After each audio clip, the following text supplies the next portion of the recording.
Hi guys, I just wanted to show you a collection of tuners. Now, at the minute I have this tuner in for review from First Class Watches of Kenilworth.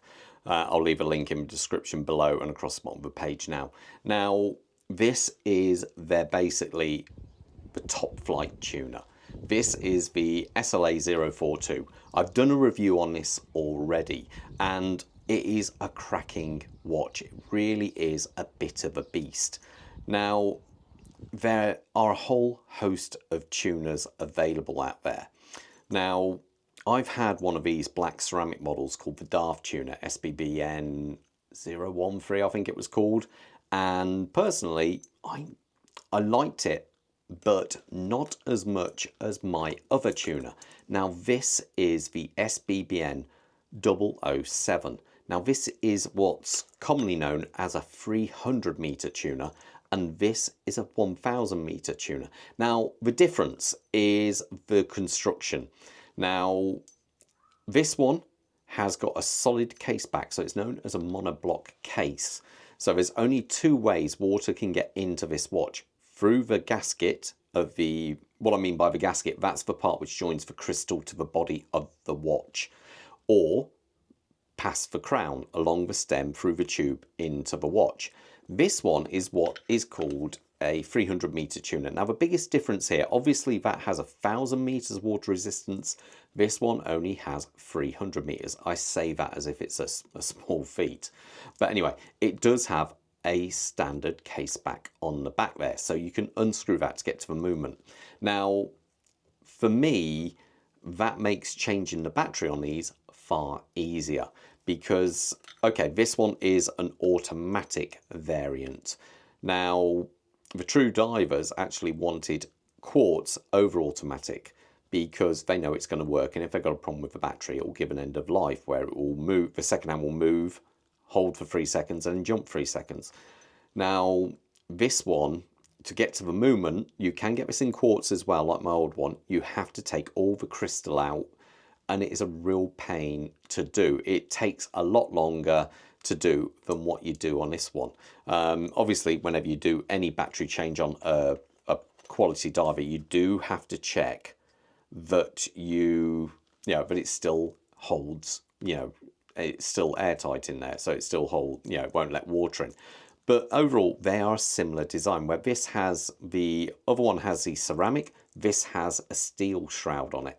Now, this one's I've had for many years. I did replace the standard Phillips screws out with a company which did special hex ones on there.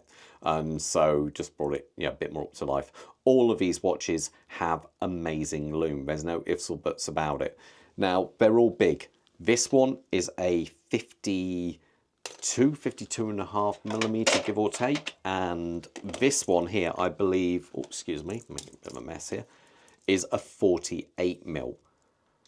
But it wears 47.5 on there, and it wears incredibly small on the wrist due to the lugs are on the inside, and that is the beauty of the Seiko tuners, its lugless design. Now, this isn't the only one I've got. This my wife picked up not so long ago. This is part of the Seiko Solar Black range, I think it was. Now, where that one is an automatic, that one is a quartz, this one is actually a solar powered.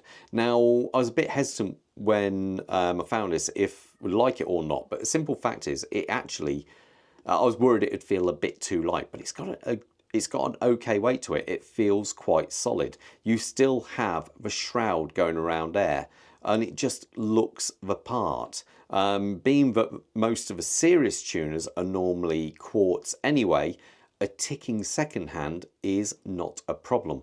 The bezel action, let's do a quick bezel action of all of them.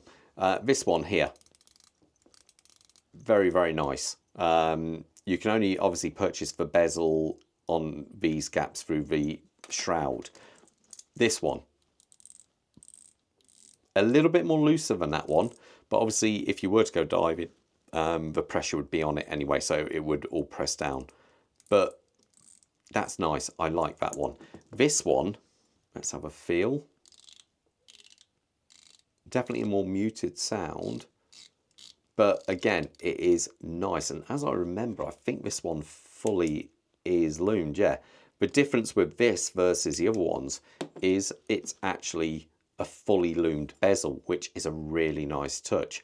I like this one a lot more than I thought I would actually. And then we come to what's called the mini tuna. Now, the mini tuna is a bit strange. This is my wife's possibly her favourite watch in her collection. Now, the sizes of this one is 43mm. My wife has a tiny, I think 6.25 or 6.5 inch wrist, and this is one of her favourites. This was like a special edition Save the Ocean variant, and it is just such a cool watch because it has this amazing dial. The dial absolutely looks superb with the little feet walking along it. The bezel action on this one is a lot more kind of muted sounding, but works really well. And I say this is the most this one in automatic form I think was the most accessible because it uses, I can't remember if it's a 4R movement or a 6R, but you get the idea anyway. She changed the strap out for this Artemon sailcloth strap on here. Simple fact is it looks amazing on this. If you didn't like any of the straps on any of the tuners, one of the best places to go for a bracelet is Strapcode. They just have some amazing bracelets. So you can see with Super Engineer 2 on here, it just looks and fitsies superb. Or if you want more like a sailcloth, you can go with the Artemal. So you obviously can put a leather, but it is a diver. So, but if you're not planning to go in the water, I'd recommend John Keely's straps. They are superb. So it gives you an idea. Let me put these all on my wrist so you got an idea how they look. Quick wrist check. I'm wearing a Seiko SKX 007, one of the kind of most commonly known divers from the Seiko range. I've got a 7.25 inch wrist, so it gives you an idea how that looks. The bracelet, I can't remember, it's not a strap code, it looks very similar, but I think it was just a cheaper version I found on eBay once just to try it.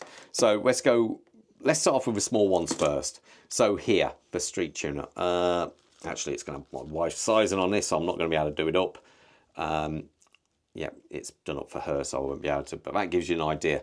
So that's a 43mm watch, and it just looks really, really good. I think it's a cracking looking watch. She likes this one a lot. I'm going to try and get this off now. Let's just try and remove this. Now we'll go next with the Solar. I haven't done a review yet of this Solar, so I'm going to have to at some point. And that's the Solar on there. So the Solar, what did we say that was? That's a 47mm watch on there. As you can see, it doesn't look 47mm at all.